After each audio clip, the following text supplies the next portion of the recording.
Hey, somebody get the mop guy over here. A man called, loud enough to ring off marble. If he's gonna linger by the piano, he might as well play it. Give us a laugh. Chuckles snapped through the glass-walled lobby. Phones lifted. Tuxedos and sequins angled toward the grand piano like it was built for humiliation.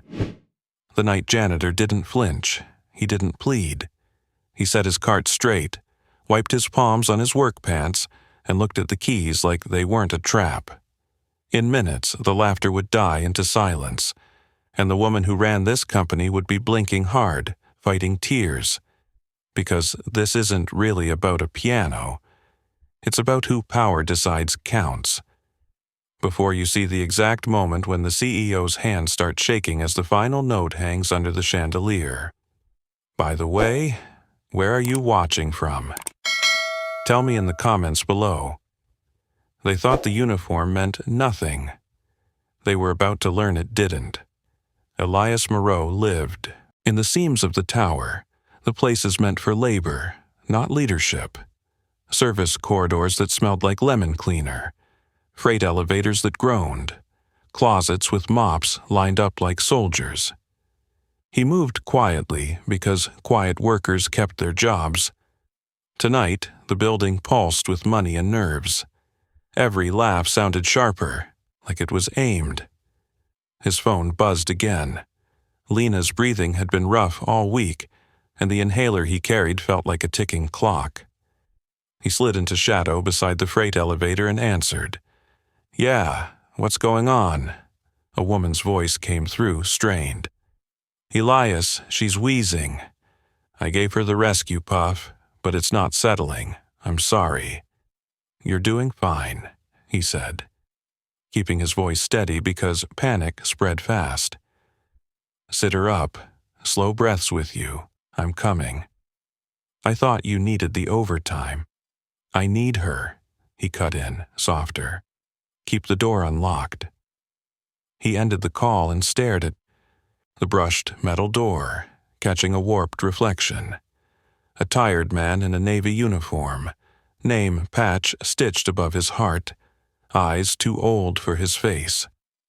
No one here would guess what those hands had once been trained to do.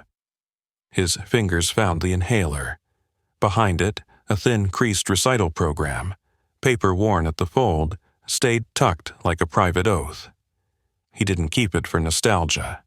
He kept it so he wouldn't forget he'd been more than survival. A supervisor in a headset spotted him and barked, "Where are you hiding? 12's out of towels and the VIP lounge needs a touch-up. Move." He nodded once and pushed his cart toward the private elevator bank, the one with the glowing biometric panel. Guests drifted through it like they belonged there.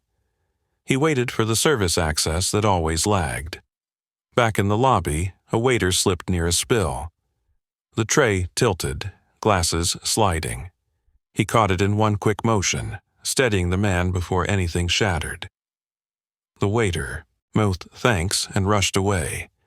Maris Kellen, the event director, a sleek black dress, clipboard clutched like a shield, watched him for a beat too long. Her eyes narrowed, not cruel, more unsettled. "You," she said, breathless. "Stay near the piano. Just keep the area clean. Investors are everywhere." "Sure," he said. Maris lowered her voice. "Try not to draw attention. They're looking for anything to laugh at." "I won't," he promised, and meant it. Attention found him anyway. The CEO arrived and the room subtly rearranged. Victoria Halden moved through the crowd with a bright, practiced smile, earrings flashing. People leaned closer, hungry for approval. He kept wiping an invisible smudge by the piano's pedals, measuring minutes like oxygen. He needed to leave. He needed to run. A guest's voice cut through. "Is that the janitor?" Another snorted. "Look at him guarding the piano like it's his." "Hey, someone tell him that's not for cleaning." Mary started forward, but Victoria got there first, eyes glittering with amusement. "Let him be," she said, then tilted her head as if a better idea had landed. "Actually, why don't we make it interesting?" She turned, projecting. "Ladies and gentlemen, our pianist is delayed, but we have someone right here who's been hovering all night." Her gaze pinned him to the spotlight. "Sir, do you play?" Heat climbed his neck. His mouth went dry. Phones rose higher. Laughter swelled, eager for the fall. He could refuse and keep his dignity, then lose the shift, the overtime, the thin stability that kept Lena's medicine stocked. Instead, he set the cloth down carefully, like respect mattered even when people didn't, and said, "Yeah, I do." His hands hovered over the keys, steady as a held breath. Then he stepped toward the bench while the crowd waited for him to fail. The bench creaked softly under his weight, a small sound swallowed by the hum of the crowd. He didn't sit all the way yet, just rested there, hands loose, breathing once through his nose the way he'd learned long ago when nerves tried to claw up his spine. The marble floor reflected faces bent forward with anticipation, smiles sharp, ready. Victoria Halden lingered a few steps away, champagne flute tilted, eyes bright with expectation. This was supposed to be harmless. A joke. Proof that power could still bend a moment to its will. He placed his fingers on the keys but didn't play. Not yet. A ripple of impatience moved through the guests. Someone coughed loudly. Another muttered, "Guess that's a no." Maris stood near the edge of the circle, clipboard forgotten at her side. She looked from his hands to his face, unease tightening her mouth. Then he shifted the bench a fraction of an inch. The motion was precise, practiced. His shoulders settled, spine straightening not with defiance but with familiarity. It was a posture learned in rooms far quieter than this one. The first note landed. It wasn't loud, it didn't announce itself. It simply existed, full and clean, cutting through the murmurs like a held breath. A few laughs died off, confused. Someone lowered their phone, brow furrowing. The second phrase followed, measured, deliberate. Not a flourish, a foundation. He wasn't performing for them, he was anchoring himself. His phone vibrated in his pocket again, insistent. He ignored it. For these minutes, this was the only way he could keep everything from unraveling. As the melody unfolded, the room changed without realizing it. Bodies leaned in. Glasses stopped clinking. The chandelier above seemed to hum along, the vibration traveling down the strings and into the floor. Victoria's smile faltered, just slightly. She glanced around, checking reactions, recalibrating. This wasn't how this was supposed to go. The music grew more complex, layers stacking with controlled urgency. It wasn't showy, it was intimate, almost restrained, like someone telling the truth quietly and daring you to listen. A man near the back whispered, "Is this... who hired this guy?" "No," another murmured. "That's impossible." Maris's breath caught. She'd worked with musicians long enough to know the difference between talent and training. This was something else. This was history moving through muscle memory. He closed his eyes briefly, and the lobby dissolved. He saw Lena at the kitchen table, coloring carefully because excitement tightened her chest. He saw hospital lights reflecting off polished floors. He felt the weight of choices he'd made and the ones he hadn't been allowed to. The final chord of the first section lingered, unresolved. Silence followed, thick and stunned. Then someone clapped. One person, a reflex. Victoria shot them a look sharp enough to cut glass, and the clapping died as quickly as it had started. Control reasserted itself, brittle but intact. "Well," she said lightly, stepping closer, voice caring. "That's better than expected." Better than expected. The words settled like dust. He opened his eyes and met her gaze, Not challenging, not pleading, just present. "Do you want me to keep going?" he asked, tone even. The crowd leaned in again, hungry now for something else. Not failure, explanation. Victoria hesitated. For the first time that night, she hadn't planned this far. Saying no would look petty, saying yes felt dangerous. "Of course," she said, lifting her flute. "Why not? We're all enjoying the show." He nodded once and turned back to the keys. This time, he didn't hold back. The music surged, richer, darker, threading grief and resolve together. It filled corners of the lobby no one paid attention to, echoed off the glass like confession. People felt it in their chests before they understood why their eyes were burning. A board member wiped at his face, annoyed with himself. An investor stared at the floor, jaw tight. Victoria's hand trembled. She set the glass down slowly before anyone could notice. If you're still watching right now, subscribe. Because moments like this only get heavier, and what comes next won't let anyone stay comfortable. The final note fell, not crashing, but settling into silence like it belonged there. For a heartbeat, no one moved. Then the room erupted, not in laughter, not in applause at first, but in something rawer. Shock. Recognition. The understanding that something had just slipped beyond control. He stood, stepping away from the bench as if returning borrowed space. He reached for his cart, instinct pulling him back toward the margins. Victoria found her voice. Who are you?" The question wasn't casual anymore. It was edged with something like fear. His phone buzzed again. This time he answered, turning slightly away. "I'm on my way," he said quietly, "I promise." He hung up and looked back at the room that suddenly felt too small. "I'm the janitor," he said, and started to walk away, while the truth pressed in from all sides. He took 3 steps before the silence behind him fractured. Chairs scraped. Someone called out, half a name, half a question. The sound chased him across the marble, echoing off glass and steel, but he kept moving, cartwheels rattling like they always did, grounding him in routine. Victoria stood frozen where she'd asked her question, the words still hanging in the air. "I'm the janitor" wasn't an answer she could use. It didn't fit the story she'd started. She watched him retreat toward the service corridor, and for the first time that night she felt something slip she couldn't immediately reclaim. Maris reached her first. "That wasn't a joke," she said under her breath. "You know that wasn't." Victoria's jaw tightened. "Get him back here." "On what grounds?"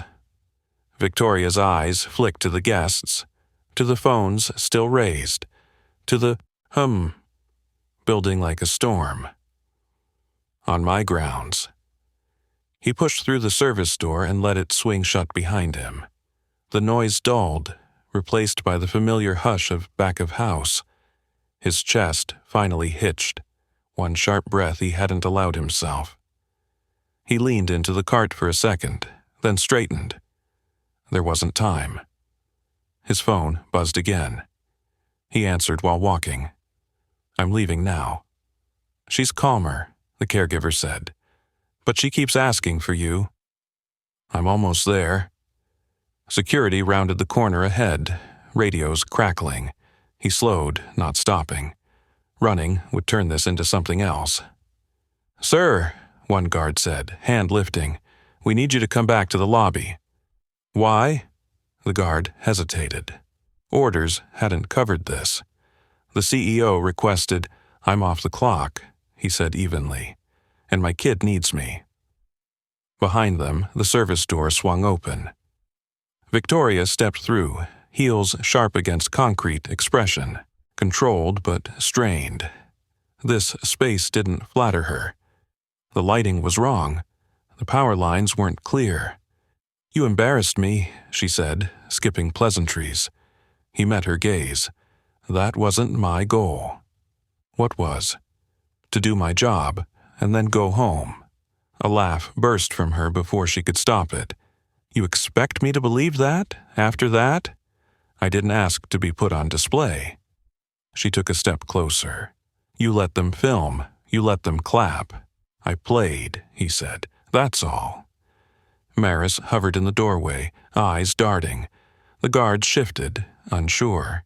Victoria inhaled, recalibrating. You could have said no. And lost my shift, my overtime, my health insurance.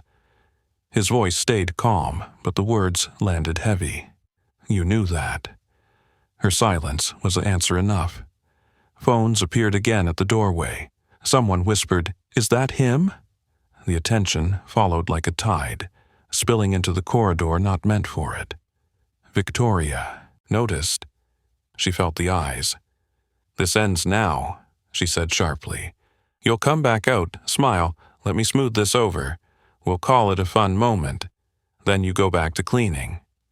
And if I don't," her gaze hardened, "then you don't work here tomorrow." The threat landed, real, familiar. He thought of the inhaler, of the quiet panic in his daughter's eyes when she couldn't breathe. He thought of the program in his wallet, edges soft with time. Maris spoke before she could stop herself. "That won't work." Victoria snapped toward her. "Excuse me?" "People already know something's off," Maris said, voice shaking but firm. "They felt it. You can't just erase that." "I can manage my own event." "You can't manage what they post," Mary said, nodding toward the phones. "Or what they ask tomorrow." Victoria's breath shortened. The corridor felt tighter. He took the moment not to attack, but to set a boundary. "I'm leaving," he said again. "If you want to talk later, fine, but not like this." He pushed the cart forward. A guard stepped aside, uncertain. Victoria watched him pass, anger warring with something more dangerous, curiosity.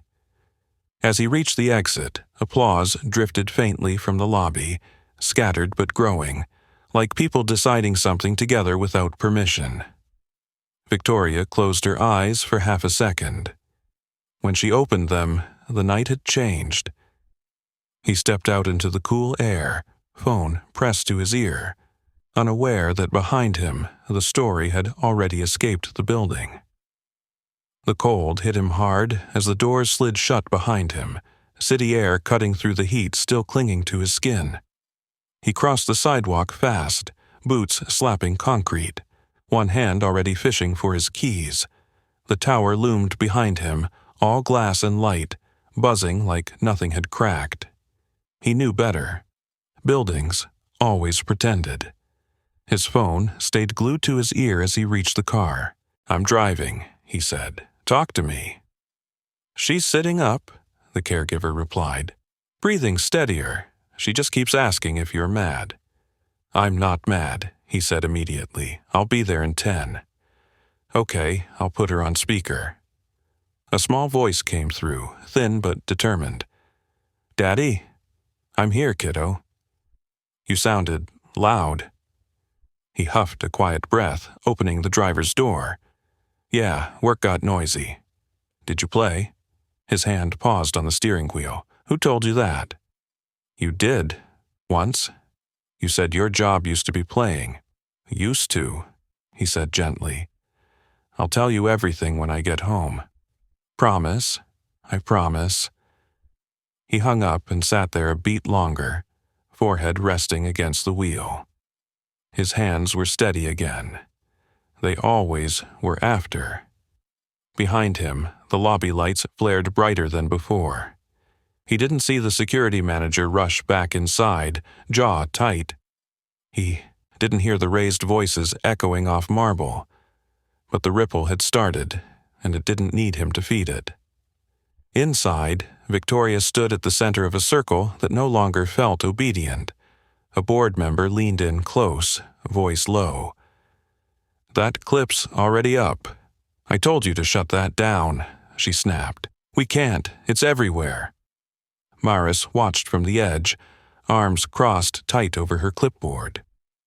Guests were no longer milling aimlessly. They were clustering, whispering, showing each other screens. The mood had shifted from indulgent to electric. Victoria smoothed her jacket. Then we contextualize it. With what? Maris asked. A punchline? Victoria's eyes flashed. With authority. She stepped back onto the lobby floor, smile reclaimed, voice raised. Ladies and gentlemen, thank you for your patience. Let's all remember we're here to celebrate. A man interrupted, not rudely, but firmly. Who was he? Victoria faltered, half a beat. One of our facility's staff. And the music? A surprise. That didn't feel like a surprise, another guest said. That felt earned. The word stung. Victoria's jaw set. We all enjoy moments differently. Phones rose again. Someone asked, "Why did security escort him out?" Maris closed her eyes briefly. This was past damage control. Upstairs, in a quiet office, a junior analyst replayed the clip, heart pounding. The hands, the posture. She pulled up a dusty database, fingers flying. "No way," she whispered. By the time he pulled into his apartment complex, his phone buzzed with a number he didn't recognize. He ignored it, grabbed his bag, and took the stairs 2 at a time. Lena waited on the couch, wrapped in a blanket, inhaler clutched tight. Her face lit when she saw him. He dropped everything and knelt, pulling her close, counting her breaths with his own until they matched. "You okay?" he murmured. She nodded. "You're shaking." "Just tired," he lied. Later, after she slept, he sat at the small kitchen table, the recital program unfolded beside a cold mug of tea. His phone buzzed again. Same number. Then a text. "We need to talk. This is Victoria Halden." He stared at the screen, then set it face down. Back at the tower, Victoria paced alone now, heels clicking sharp in the emptying lobby. The chandelier hummed softly overhead, the piano lid still open like an accusation. She pressed her fingers to her temples. For the first time in years, money hadn't solved the problem fast enough. Maris approached carefully. "There's something you should know." Victoria didn't look up. "If it's another clip, it's not." Maris swallowed. Someone recognized him from before, a long time ago. Victoria stopped. Slowly, she turned. Recognized how? Not as a janitor. Silence stretched, heavy and unfamiliar. At his kitchen table, he folded the program back, into his wallet, slid it home, and exhaled. Tomorrow, he'd clock in or he wouldn't. Either way, his daughter would wake up breathing. And somewhere between the marble floors and the quiet kitchen, the truth was gathering speed, moving toward a collision no one could mop away. Morning arrived without ceremony. He woke before the alarm, the apartment still dim, the city outside breathing low. For a moment he lay still, listening to the rhythm of Lena's breathing from the other room. Even. Clear. He let himself have that small mercy before the day reached in. The phone buzzed on the table, face down where he'd left it. He didn't flip it over, not yet. Breakfast was quiet. Cereal, toast, the usual routine that pretended nothing had shifted. Lena watched him over her spoon. "Are you in trouble?" He smiled, soft. "Why would I be?" "You played at work?" "Yeah." And people laughed. Some did. And then they didn't. He met her eyes. Kids always heard more than adults thought. "I'm okay," he said. "Promise." After the bus pulled away, he stood alone in the parking lot longer than necessary, then finally checked the phone. 3 missed calls. 2 texts. The second was shorter. Please come in today. We need to clear something up." He exhaled, slow. The tower wanted him back in its glass mouth. Inside the building, the lobby looked scrubbed of last night's energy, but it hadn't forgotten. The piano lid was closed now, polished to a mirror shine. People glanced up when he walked in, eyes catching, holding. No laughter, no jokes. Maris met him near the security desk, tension etched into her face. "I'm glad you came." "I'm clocked in," he said, tapping his badge. "Same as always." She nodded. "They're waiting upstairs." The executive floor smelled different. Wood, citrus, money. Victoria stood by the windows, city sprawling beneath her like a promise she'd already cashed. She turned. When he entered, expression measured. "You should have answered," she said. "I was with my daughter." Her jaw tightened. "This won't take long." She gestured to a chair. He didn't sit. "You created a situation," she continued. "Investors are asking questions. The board wants context." "I didn't plan anything." "I know," she said quickly, then paused. The slip hung there. "Still, intent doesn't change impact." She slid a folder across the table. Inside were printouts, old photos, headlines yellowed by time. His face, younger, sharper, hands blurred over keys. "You should tell them," she said, "before they hear it from someone else." "Tell them what?" "That you used to be. This." She tapped the page. "That last night wasn't some fluke." Maris shifted by the door, eyes flicking between them. He felt the weight of the room, the way it wanted something from him. "And then what?" "Then we frame it," Victoria said. "A feel-good story, hidden talent, corporate family, everyone wins. And my job? A beat. We'll discuss options." Options. The word landed like a lock clicking shut. He closed the folder gently. "My kid had trouble breathing last night." Victoria blinked, thrown. "I'm sorry." "Are you?" She didn't answer. The door opened. 2 board members stepped in, faces grave but curious. One of them smiled at him with something like relief. "You're the pianist." He nodded. "I'm the janitor." The man laughed softly. "You're both." Victoria's phone buzzed. She checked it, color draining from her face. "It's live," she said. "A former student posted. Full history. They tagged the company." Maris sucked in a breath. The board member's smile faded. "Victoria?" She straightened. "We'll handle it." All eyes turned to him. He thought of Lena's inhaler, of the recital program folded thin with age, of how easily power decided who got to breathe. "If you're still watching," he said quietly, surprising himself, "subscribe, because what happens next is what accountability actually looks like." Victoria stared. "This isn't the time." "It is for me," he said. "I won't be a mascot, I won't be a joke, and I won't lie to make this easier." Silence stretched, heavy, expectant. Outside the glass, the city kept moving. Inside, the tower waited to see who would bend first. The silence pressed in until it felt physical, like a change in air pressure before a storm. No one rushed to fill it. Even Victoria seemed to sense that the usual tools, charm, authority, speed, would snap if she forced them now. One of the board members cleared his throat. "We should hear him out." Victoria's head turned sharply. "This is an internal matter." "So is reputation," the man replied. "And that's already external."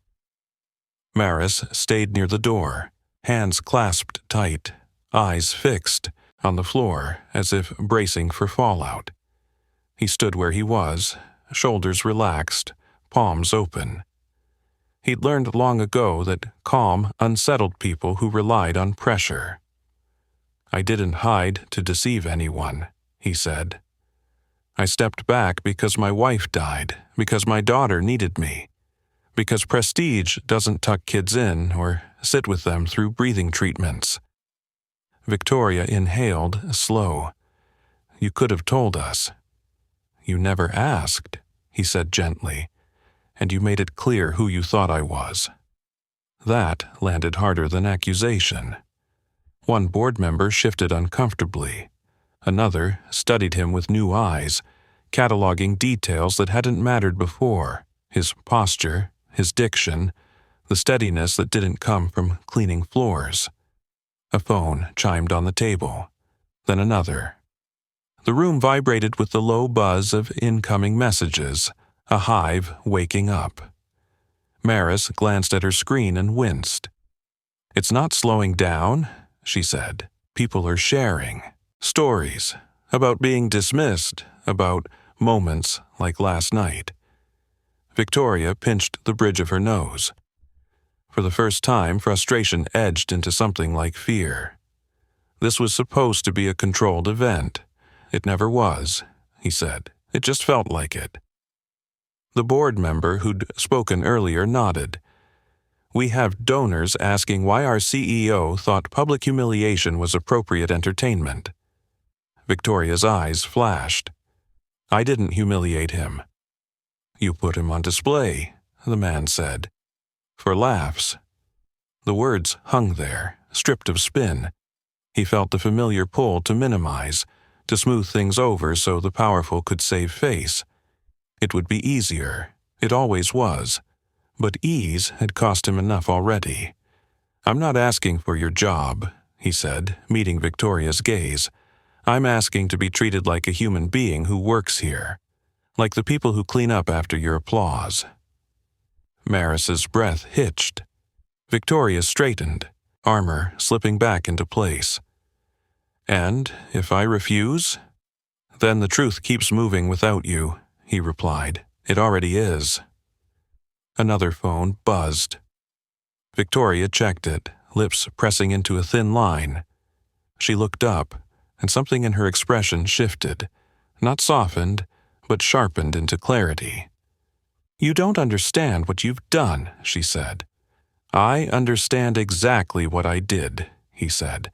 "I played the piano." The board member exhaled. "We need to address this publicly." Victoria turned on him. We do, he insisted, because this isn't just about him anymore. The realization rippled through the room.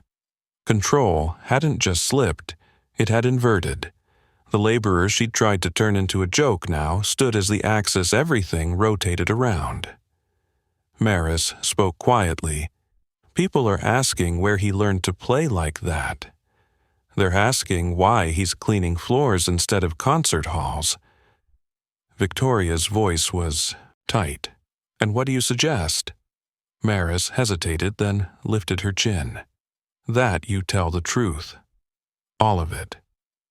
Victoria looked at him again, really looked. The uniform, the calm, the way he hadn't raised his voice once. Something old stirred behind her eyes, something she hadn't named in years. "There's a press window in 20 minutes, she said. "Lobby level." The board member nodded. "That's appropriate." He felt a tug of unease. Public was messy, unforgiving. But it was also where last night had begun, where the imbalance had been exposed. "I have to pick up my daughter," he said. Victoria blinked. "Now?" "Yes." A pause. Then, unexpectedly, she nodded. "We'll wait." The concession was small, but it mattered.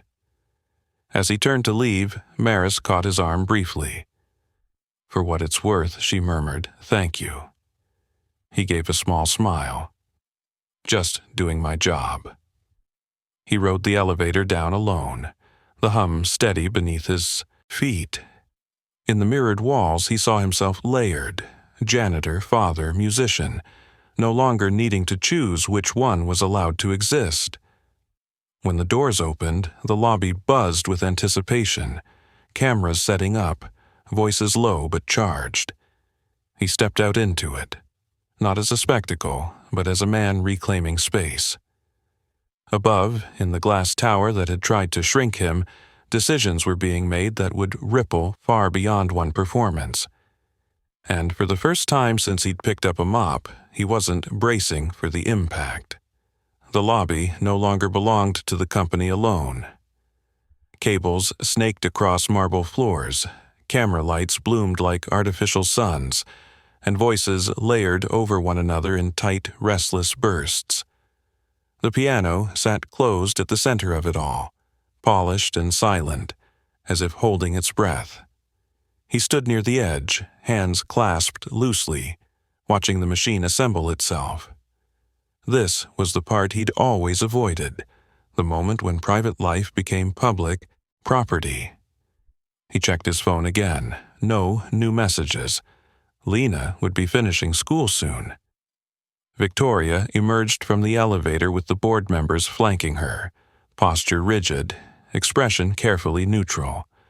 The sight of the cameras didn't slow her. If anything, it steadied her. This was familiar ground. Or it had been. Maris moved quickly, murmuring to producers, adjusting angles, trying to impose order on something that resisted it. She caught his eye and gave a small nod. Ready or not. A reporter spotted him first. "Sir, excuse me, are you the pianist from last night?" He hesitated, then nodded. "I work here. That's not what I meant." "I know," he said evenly. More microphones appeared, questions overlapping. "How long have you been hiding this? Why were you cleaning floors? Did the CEO know?" Victoria stepped forward, voice cutting through. "We'll be making a statement." The press surged toward her, but their eyes kept sliding back, to him. He felt it. The shift from curiosity to expectation. They wanted a narrative, preferably a simple one. Victoria began, words smooth, practiced. She spoke about unexpected moments, about talent appearing in unlikely places, about how the company valued every employee. It was almost convincing. Almost. A reporter interrupted. Was it company policy to ask staff to perform as entertainment? Victoria's smile tightened.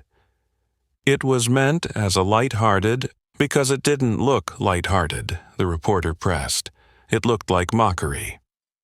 A murmur rippled through the crowd. Victoria inhaled, recalibrating. That was not the intention. Intent again. He recognized the dodge. Another voice called out, "Did you threaten his job afterward?" Victoria's head snapped toward the sound. "Absolutely not." He felt Maris tense beside him.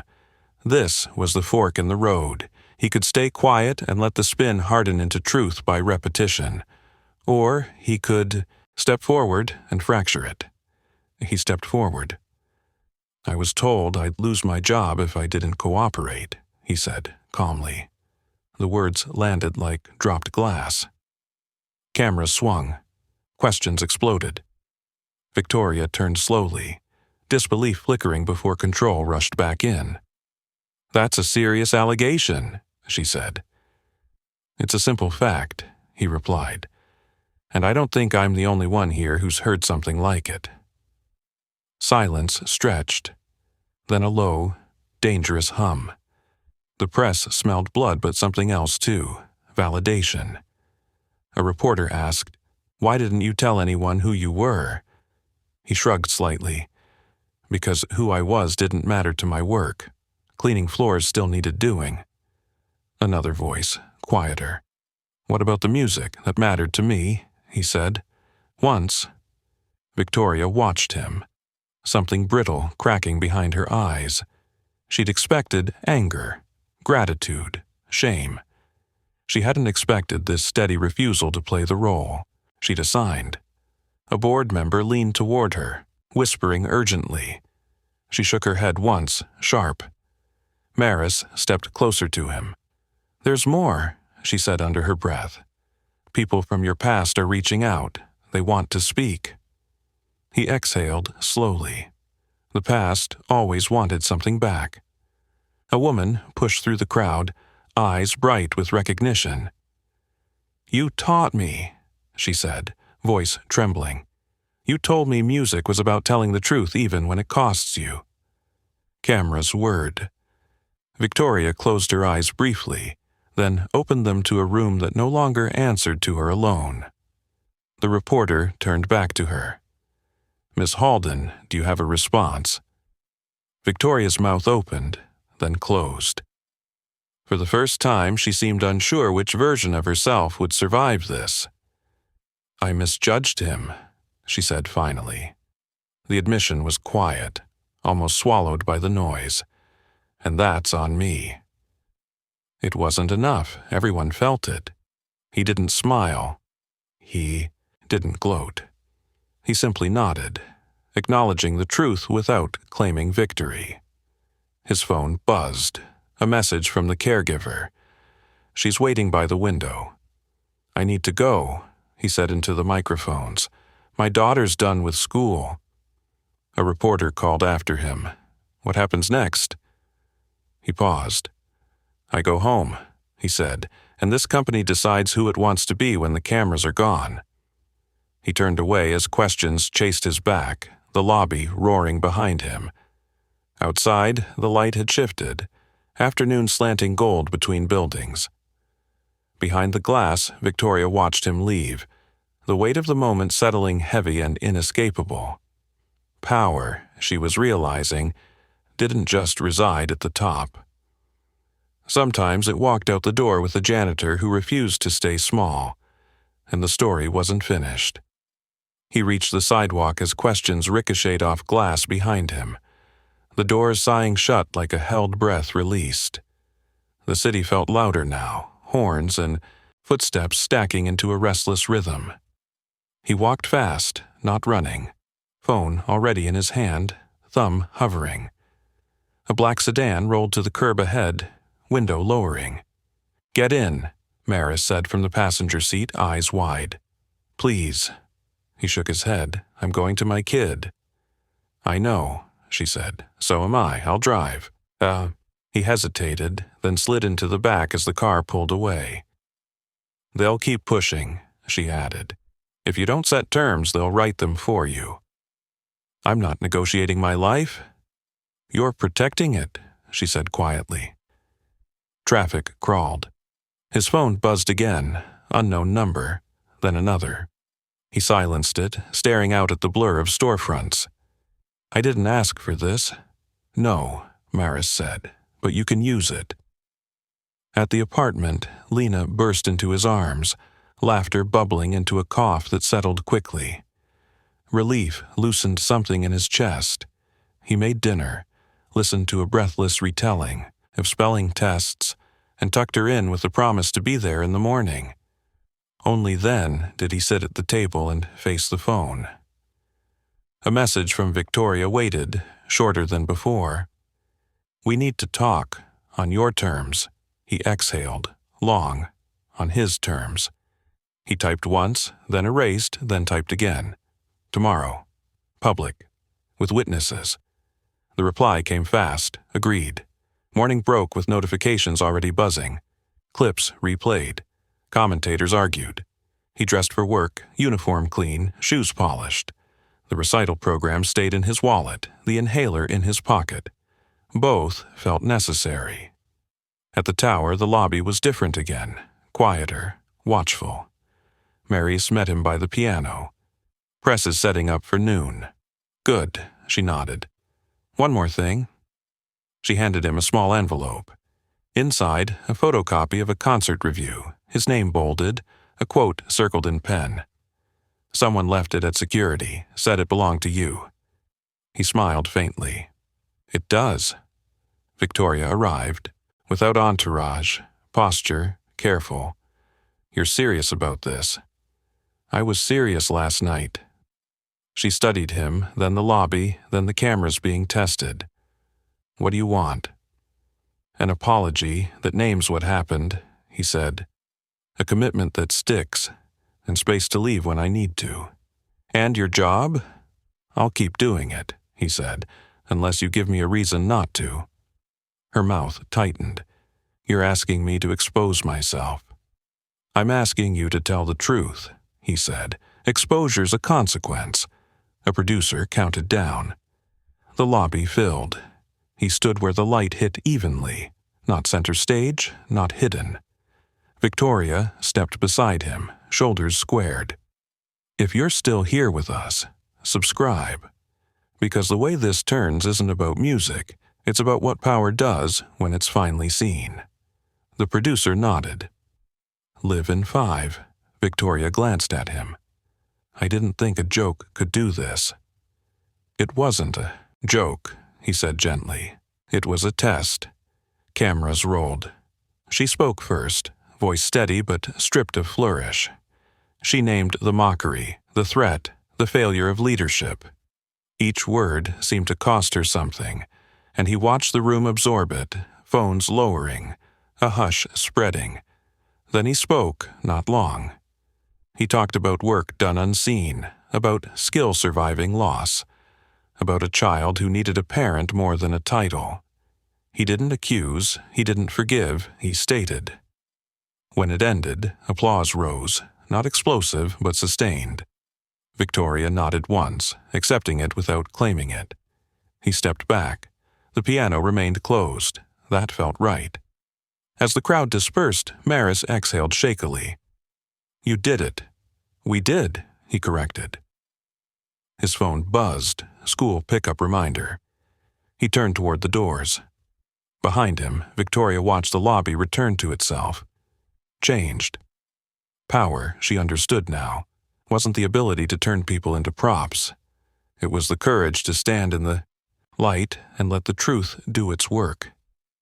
He walked out into the afternoon, lighter, not because the fight was over, but because it was finally fair. The city received him without ceremony, buses sighing, pigeons scattering.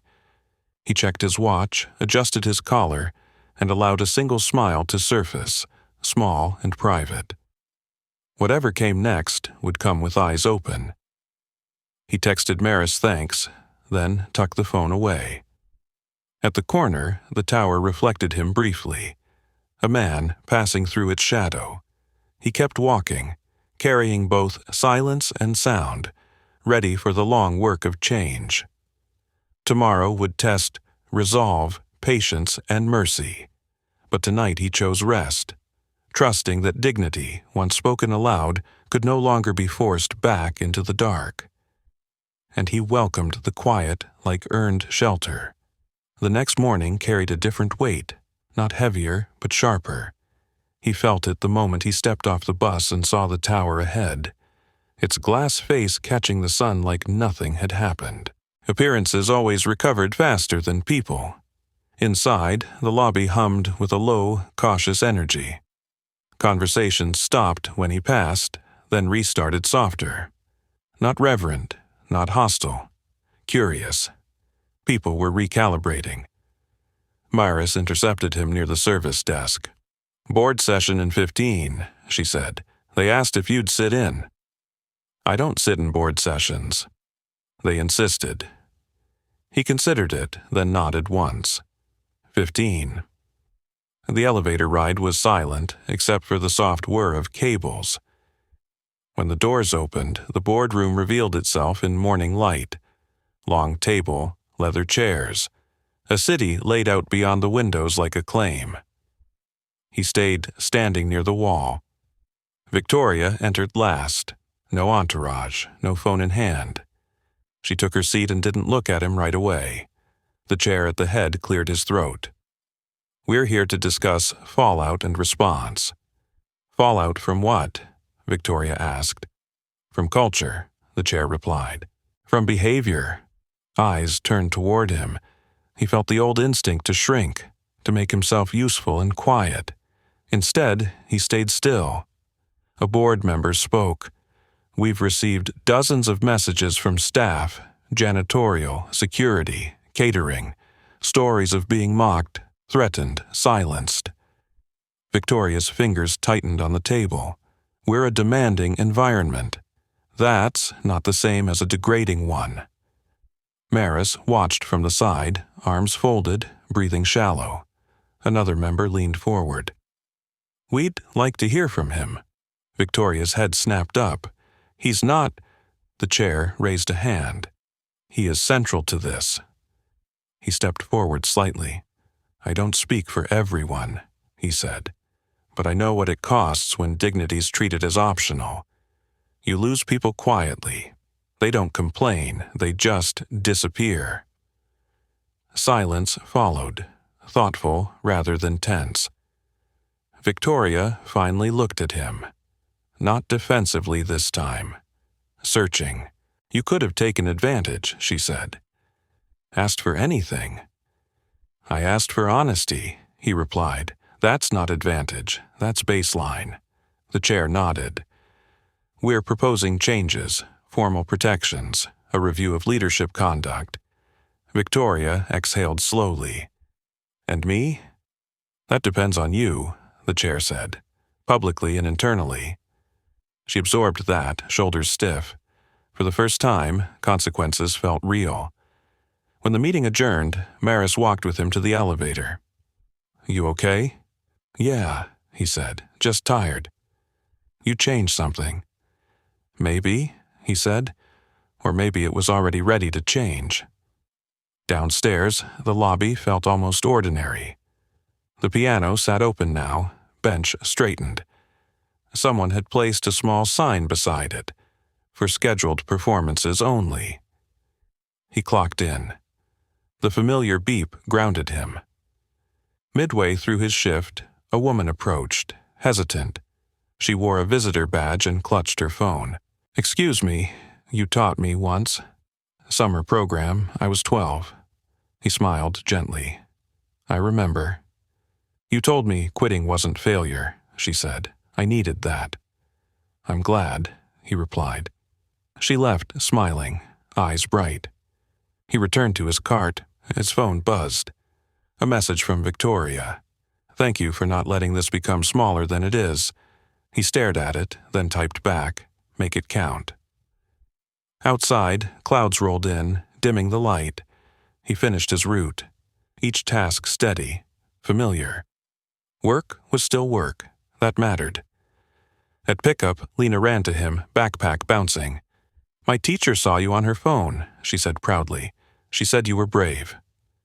He crouched, meeting her eyes. "Was I?" She nodded hard. "You didn't hide." He swallowed. "Neither should you." At home, they cooked together, laughter filling the small kitchen. Later, when she slept, he sat by the window, city lights blinking on one by one. The program rested on the table, unfolded, the paper catching lamplight. Tomorrow, the headlines would move on. Outrage burned fast. Change didn't, he knew that, he'd lived it. But something had shifted in the building, in the room's power never looked at. A crack had opened, letting air in. That was enough to keep working. He folded the program carefully and slid it back into his wallet. Not as armor now, but as memory. The music didn't need to prove anything anymore. Across the city, in a corner office lit late, Victoria sat alone, rereading statements, drafting policies, pausing often. Power felt different in her hands, heavier, less obedient. And in the quiet between notes, between headlines, between breaths, the story continued. Not as spectacle, but as practice. Rain traced slow lines down the tower's glass, turning the city into a blur of motion and light. He arrived early again, not because he was eager, but because habit still guided him. The lobby smelled faintly of polish and wet coats, a quiet morning between storms. Maris met him by the service desk, eyes tired but alert. "They want another statement," she said. "Internal this time, department heads." He nodded. "I'll listen." "That's all they're asking." Victoria appeared moments later, umbrella dripping onto the mat. She paused when she saw him, then inclined her head. It wasn't warmth, it was acknowledgement. "Thank you for coming. I work here," he said. The meeting gathered in a smaller room. No cameras, no shine. Supervisors sat stiffly, some defensive, some wary. He stood near the wall again, familiar territory. Victoria took the seat at the table's center, hands folded. She spoke first, without preamble. What happened exposed more than one failure. I'm responsible for that. Murmurs rippled. She continued, naming policies, timelines, consequences. Each sentence stripped something away, leaving less space to hide. Questions followed, sharp ones, uncomfortable ones. A supervisor bristled. Another admitted fear. The room shifted as people realized this wasn't theater. It was inventory. When they turned to him, he chose his words carefully. I don't need apologies, he said. I need consistency, the same respect on quiet days that shows up when eyes are watching. Heads nodded. Notes were taken. During a break, Maris leaned close. This is working. It's practice, he said. Practice is how things stick. His phone buzzed with a school photo from Lena, smiling wide, lungs clear. Relief warmed him, steady and grounding. Victoria approached him by the window. The rain softened the city beyond. I've been thinking about leverage, she said, how easily it turns people into tools. He considered her reflection in the glass. Leverage isn't the problem, he replied. What you lift with it is. She absorbed that, jaw set. The afternoon stretched. Committees formed. Dates were set. Accountability named. Not everything landed cleanly, but it landed. By closing time, the lobby lights dimmed. He pushed his cart through familiar paths, the rhythm soothing. A security guard offered a nod of respect, small and sincere. He returned it. As he clocked out, Victoria stood nearby, waiting. I'll be stepping back from public appearances for a while, she said. The board agreed. That's theirs to decide, he said. It's mine to accept, she answered. I wanted you to hear it from me. Outside, the rain had eased to a mist. He walked toward the bus stop, coat zipped, thoughts quieter than they'd been in days. Change was slower than outrage, heavier than applause, but it was moving. At home, Lena showed him the photo framed on her desk. They said you helped, she said. He kissed her hair. A lot of people helped. Later, he sat with the window cracked, listening to the city breathe. The tower rose in the distance, lights steady, no longer towering quite the same way. Tomorrow he'd return, mop in hand, boundaries intact. He didn't need the piano to speak for him now. The work would. Over the following days, messages arrived from places he hadn't thought about in years. Old colleagues, former students, workers from other buildings who recognized the pattern and wanted language for it. He answered some, ignored others, learning the limits of what he could carry. At the tower, small things changed first.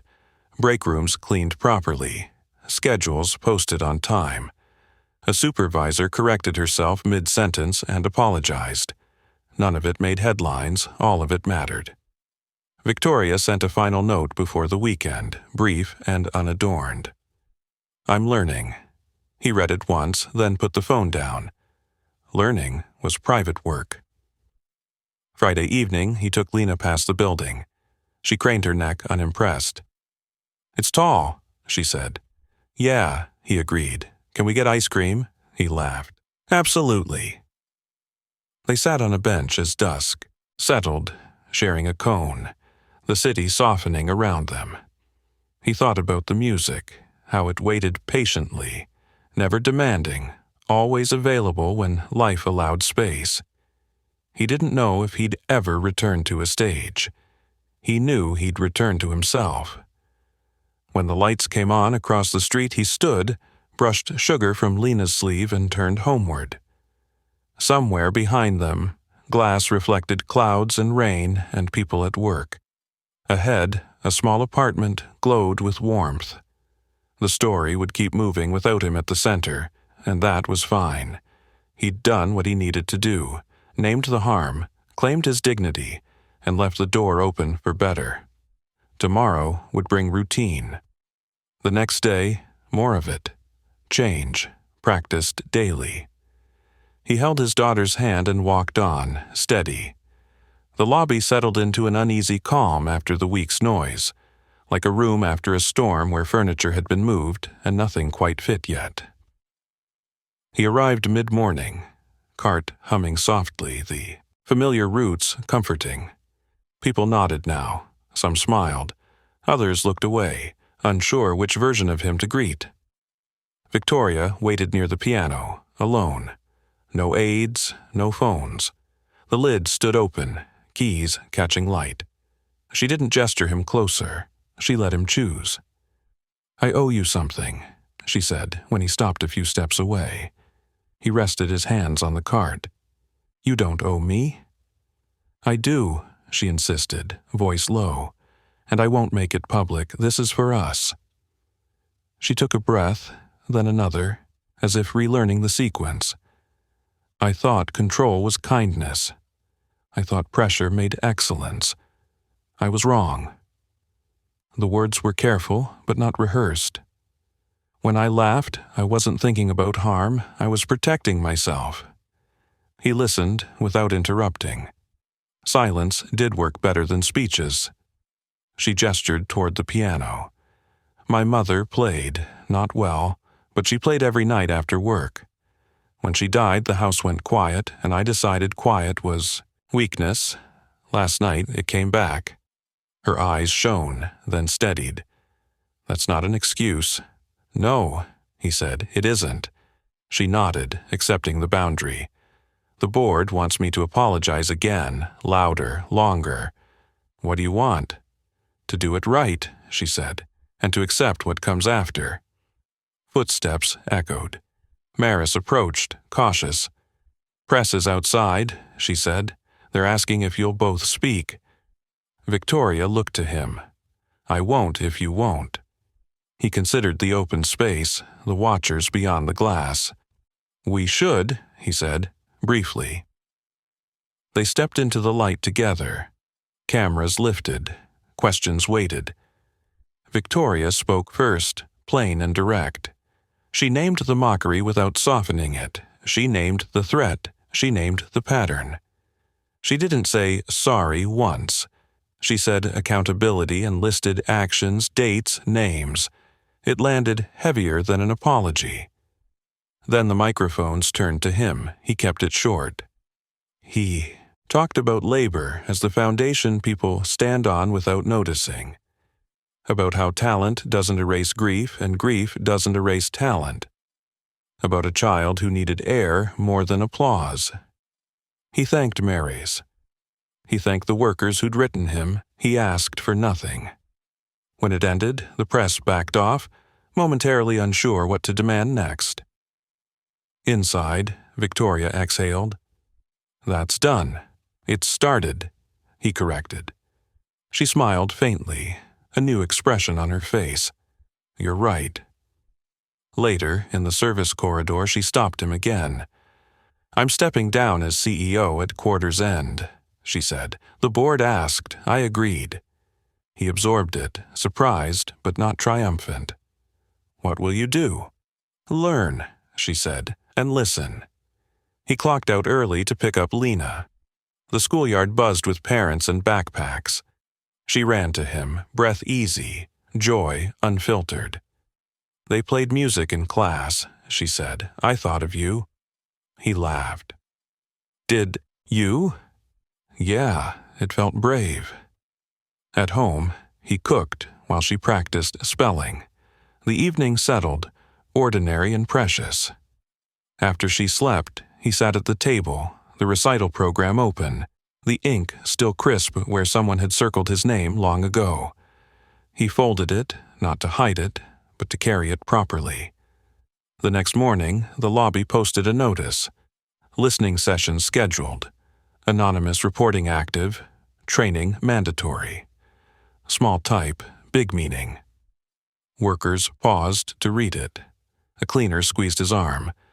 "Thanks," she whispered. He nodded. "We'll see." Across town, Victoria packed an office, pausing over a framed photo she'd never liked. She set it face down, then removed it entirely. Quiet didn't scare her as much now. Weeks later, the building sounded different. Fewer laughs at others' expense. More doors opening. It wasn't perfect. It was possible. Change moved slowly, measured in meetings kept and promises remembered. He stayed present, correcting gently, praising loudly, refusing shortcuts. Some days were heavy, others light. Through it all, he chose steadiness over spectacle, understanding that dignity survived best in repetition, not in moments. The work continued, imperfect and human, anchored by attention and care. That commitment, renewed daily, mattered more than any standing ovation ever could. He passed the piano each shift. Sometimes someone played, sometimes it sat waiting. Music, he knew, was patient. On a warm afternoon, Maris caught him by the elevators. "There's a recital next month," she said. "Community, no sponsors. You in?" He smiled. "I'll think about it." He walked out into sunlight, city-wide and forgiving. Power had shifted, not to him, but away from the joke that started it all. He held his daughter's hand and felt the ground hold both their weight. That was enough. The building learned a new rhythm over time, not announced, just practiced. Mornings began with greetings that sounded less automatic. Break rooms stayed stocked. Schedules stopped changing without warning. None of it erased the past, but it made room for a future that didn't flinch at eye contact. He noticed it in small ways. A supervisor corrected himself mid-order. A cleaner took an extra minute on lunch without fear. A guard asked how Lena was doing and actually waited for the answer. Dignity, he learned, showed up quietly when it planned to stay. The piano became part of that rhythm, too. Some afternoons it sat untouched, lid closed, patient. Other days, someone played a few tentative notes, testing the space. No one laughed, no one filmed. Music was allowed to be ordinary again. Victoria's name slowly faded from headlines. When it appeared, it was alongside words like transition and accountability. She sent one final message weeks later, simple and unadorned. "Thank you for insisting on better." He didn't reply. Gratitude didn't need an echo. Maris thrived in the new structure, running meetings, that asked instead of ordered. She stopped him one evening, breathless with a grin. "The listening sessions are full," she said. "People are talking." "Good," he replied. "That's where change lives." At home, Lena grew stronger. Her laughter came easier. She asked questions about music, about buildings, about why some people acted like they did. He answered honestly, without bitterness. They cooked together, practiced breathing together, practiced patience together. Practice mattered. One Saturday, they attended the community recital Maris had mentioned. Folding chairs, warm lights, no donors, no banners. When he took the stage, there was no announcement, no explanation. Just a man sitting at a piano because he wanted to play. The music wasn't perfect. It didn't need to be. It carried the weight of a life lived with attention. When it ended, applause rose and fell like a tide, gentle and grateful. He bowed, found Lena's eyes in the crowd, and smiled. Back at the tower the following week, the lobby felt like any other place. People worked hard and went home tired. That was the victory. Not spectacle, not redemption arcs. Normalcy with teeth. He clocked in, he clocked out. He corrected what he could. He rested when he needed to. The work continued, steady as breath. Power didn't disappear. It changed shape. It learned to answer when called. "If this story stayed with you, I want to hear from you." Tell me the next story title you want us to tackle, the injustice you've seen that deserves light. Subscribe and don't miss our next story. CEO used sign language with a single dad. Help me, he has a knife. Trust me, you'll feel it. And tell me in the comments, what injustice should we tackle next?